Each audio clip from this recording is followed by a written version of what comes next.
This is my discussion slash review for New Amsterdam Season 5, Episode 1, and there was no actual title, but this episode changes everything. Let's talk about it. Live life for the fight, yeah, I'm here to get it. I got drive, got sight, always have a vision. I go by at night, I be in my feelings, I'm a big fight. I felt some type of way watching this episode because of the cliffhanger in Season 4, Sharp leaving Max, and it filled me with some fury and some anger and a little bit of rage. I was upset coming into Season 5, knowing what they were going to deal with, but I read an article that Freema's not going to be around for Season 5, and she might appear towards the ending of the season. They really quite weren't sure in the article I read, so she may or may not appear by the ending of the season. We don't know. But as of right now, she's not going to be in it. We saw her this episode and, like in brief instances and everything, but that could have been clips pulled from the other seasons and they were just kind of like re-showcasing it. You know what I'm saying? But I was furious. And watching this episode, it didn't do nothing but fuel my fire. Like, it just poured gasoline on top of the fire that I was already brimming with. And as we watch the episode unfold, we see Max reading the letter. We see Max feeling some type of way, but Max just admits that he still loves Helen regardless. And big ups on Max for that point, because me, myself, I am furious. All that teasing, all that will they, won't they type confusion that we was having throughout all of the seasons, and then to just leave us there like that. But Max is going through some stuff, man. Max is really dealing with the withdrawal of not having Sharp in his life like that.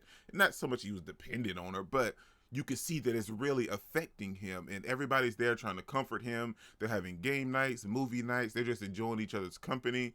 One moment that I love the most is when everybody's sitting on the couch and then Max is drinking a beer and then Luna just has her little juice box, sipping her little juice box. That scene was fantastic, and it just really showed a lot of what Max is really dealing with, and everybody's there trying to comfort him, even his own daughter. So as the episode progresses, we see that Max is dealing with all of this. He's read the letter, and now he doesn't really know how to feel and how to take it, and Iggy kind of gives him some free advice, so he doesn't have to take therapy until he actually needs it later on down the line.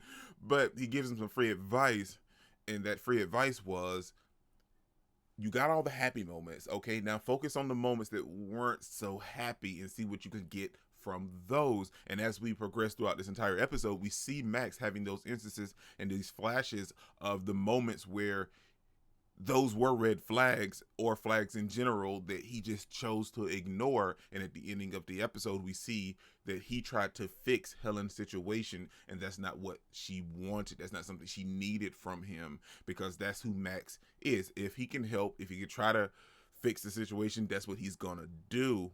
And that's not something Helen wanted from him, and I feel like him doing that kind of put a rift in their relationship. It just upset me the most. Sure, it upset me that she left him at the altar, but it upset me the most because, like, they teased us this for years, and then we get right there and then just ends like this. But that wasn't the only aspect of this episode. We see that Iggy is still dealing with the relationship of him being separated from his husband, and that's a whole nother situation within itself, man. I mean, because I'm gonna be 100%, Iggy's a better man than I. But they seem to be dealing with it respectably, you know what I'm saying? And if I want to say, I'm trying to see how they do it. Like, Iggy stays maybe a couple nights at the house, and then his husband stays a couple nights at the house. So it switches it up. Like, they stay on and off at the house, so it doesn't really mess up the children's momentum, maybe, or whatever. I'm not totally sure, but Iggy is still reeling with the effects of that, so it's messing with Iggy a little bit as well. Then we see that Iggy takes on another patient this episode, and his name is Alex, and he's autistic, but he's had it since he was diagnosed very young, and now he's a full-fledged adult, and his mom's been there with him through the entire thing. She's his foundation, she's his standing stone, and Iggy realizes that her being that for him is not the best thing, you know what I'm saying? Like, it's good that she was that for him for all those years, but now we realize that they want Iggy to be his new doctor because his other doctor died. So what is he going to do when you die, when, talking to the mother. And that's what Iggy was trying to reach across to her, to try to get her to understand that if he's doing this when he lost a doctor, even though he has a list of other doctors and they want Iggy to be his new doctor, what would he do if he lost you? So Iggy's trying to get him to understand that he doesn't really need to depend on the doctors. They could just help him with his process because he's actually putting in all of the work. So when he does lose his mom eventually, he won't turn into a fit of rage, lose himself, or just be on the verge of hurting himself or someone else when the possibility does happen. So that was nice, and I feel like that was a great aspect for Iggy because they've even kind of weighed in on his relationship a little bit as well, about his children and his life. So at the end of that, we see Iggy trying to navigate his relationship as well. And I'm gonna just throw it out there: Iggy is a wonderful doctor. After he got over the stuff, about him actually, really touching the patients, what I'm saying, trying to just be more of their friend and their doctor. After he got past that, Iggy is a phenomenal doctor. We also see Floyd is still dealing with the relationship of his father this episode. It's not so much of a relationship, basically. It's more of an interaction with his father. But we see that Bloom is now staying on everybody's couch because she gave Layla her apartment, because Layla's still dealing with immigration. And I feel like that was wonderful. I'm so glad that Bloom is finally done with Layla. Layla was just annoying, and she upset me. You know what I'm saying? Like, I know she upset Bloom, but she upset me to my core. And it's good to see that Bloom is finally trying to get past her. That's why she's staying on everybody's couch, so she doesn't have to interact with Layla. But at the ending of the episode, we see her coming and like, well, can I just stay in the other room? And Layla has someone staying there. I know you ain't got nobody up in this apartment. Like, I mean, I get it. I mean, her and Bloom aren't together, and then Bloom did give her the apartment. But come on, man. Really? But I will say this.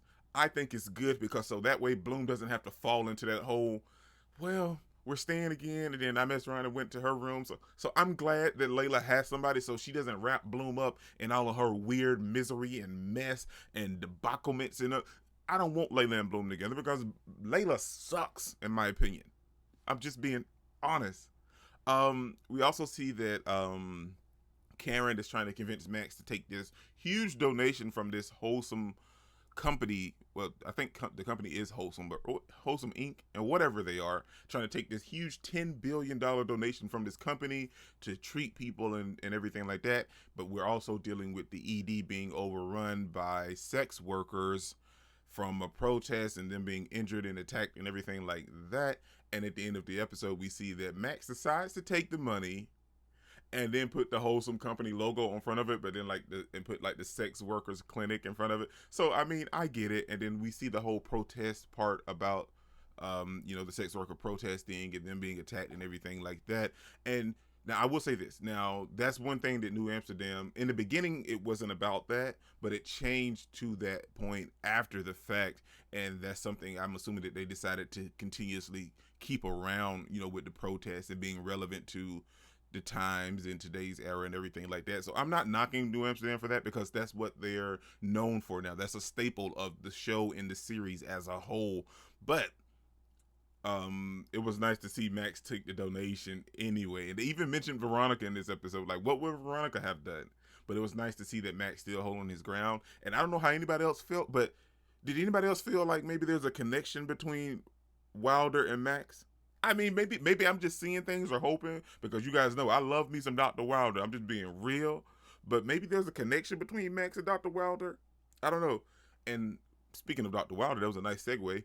Her patient, Brady, I think his name was, them doing and going out of their way for this kid to do the Bollywood aspect, and him convincing everybody that came in there to tell him no about making his wish come true. And then, well, we got to find a way to get Brady to Bollywood. We got to get him in this movie. So that was nice. That was one of the most wholesome parts about this entire episode, in my opinion. And it just felt great at the ending of the episode to see him finally fulfill his dream and being in the Bollywood. He was having a fun time doing all this stuff, and it was great. I loved it. I enjoyed it. It was a nice episode. Change, I'm not real big on change, but we'll have to see how the rest of this plays out. the rest of the season. But as of right now, they got me with that episode 1. This is Brother Incredible. Don't forget to smash the like button so you can't smash any more. Comment down below and I'll be sure to respond to each and every one of them. And subscribe. Peace out. I cannot complain because today, I'm doing my thing.